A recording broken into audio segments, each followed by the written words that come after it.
네, 여러분 안녕하십니까? Q5 English입니다. 오늘은 company, companion. 거의 비슷하지 않나요? 어떻게 다를까요? 또 그 차이와 유사점을 알아보도록 하겠습니다. 먼저 여기서 말씀드리는 company는 셀 수 없는 명사입니다. 우리가 저 어느 회사 다녀요. 그럴 때 회사가 아닌 거죠. 셀 수 없는 명사로서의 company는 누구와 함께 있는 상태입니다. 그런데 이때 누구가 혼자일 수도 있고요. 여러 명이 될 수도 있습니다. 또는 저를 찾아온, 우리를 찾아온 방문객, 이럴 수도 있다는 얘기죠.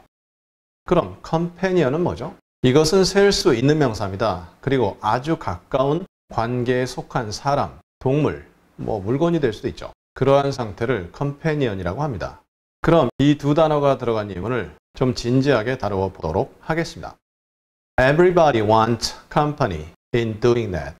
모든 사람은 그것을 함에 있어서 컴퍼니를 원한다. 모든 사람이 컴퍼니를 원한다? 이 말은 같이 하는 동행, 일행을 원한다는 뜻이죠. 그러니까 in doing that, 그것을 함에 있어서 일행을 원한다, 결국 같이 할 사람을 원한다. 이렇게 되겠죠. 그리고 이때 컴퍼니가 몇 명인지 모릅니다. 하지만 a company는 아니죠. 그러면 회사가 되는 거죠. I'm having company for dinner.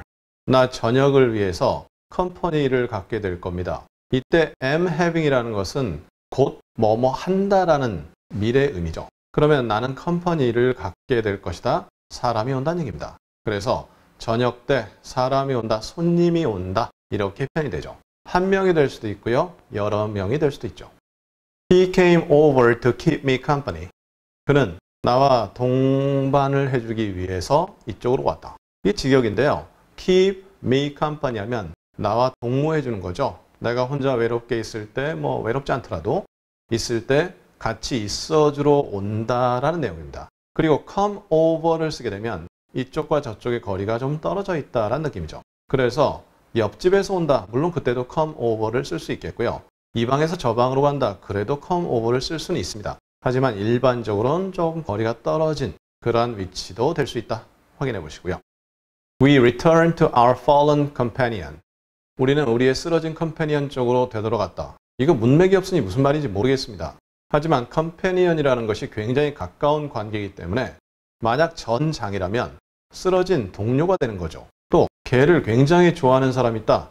그런데 우리 개가 쓰러져 있습니다. 어디에?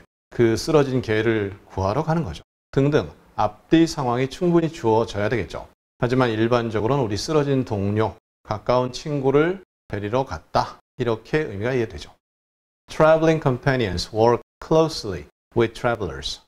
여행할 때 같이 다니는 친한 사람들은 여행자와 가까이 일한다. 직역인데요. 여기서 traveling companion이라는 것은 여러 가지 의미를 담을 수 있죠. 우리식으로 얘기하자면 가이드도 될 수 있는데요. 가이드가 우리를 안내하는 동안 상당히 여러 가지 일을 많이 하잖아요.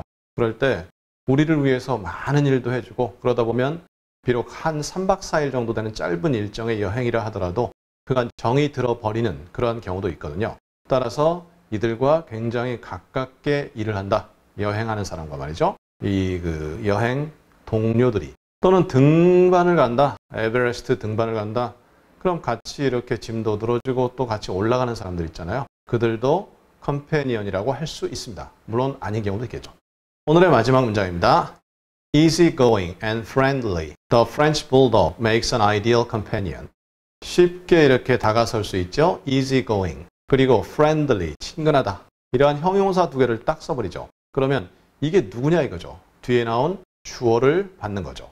상황에 따라서는 이게 분사구문인데 때문에로 해석을 할 수도 있죠. 이기 때문에 혹은 이어서, 즉 원인. 그러니까 거의 비슷하죠. 아주 쉽게 다가설 수 있고 친근한 이 프랑스 불독은 더가 붙었죠? 그럼 한 마리가 아니죠. 그 전체를 의미하는데 makes an ideal companion. 아주 이상적인 동반자가 되어버린다. 그러니까 이때 동반자, 우리말에는 놈자자를 쓰게 되는데요. 사람이잖아요. 하지만 걔가 사람 대접을 받긴 하지만 아직까지 사람은 아니거든요. 따라서 그냥 영어로는 동일한데 우리말로는 동반자 이렇게 번역하지만 동반 동물 이렇게 할 수도 있는 거죠. 자, 이렇게 해서 오늘 company 그리고 companion 비슷한 표현인 것 같은데 은근히 좀 차이가 나죠. 자세히 확인 부탁드리겠고요. 반복을 통해서 완전히 여러분의 표현으로 익혀주시길 제안드립니다. 자, 그럼 우리 다음 시간에는 마감을 해보겠습니다. deadline 그리고 due date 비슷한 것 같은데요. 어떤 차이가 있을까요? 확인해 보도록 하겠습니다. 감사합니다.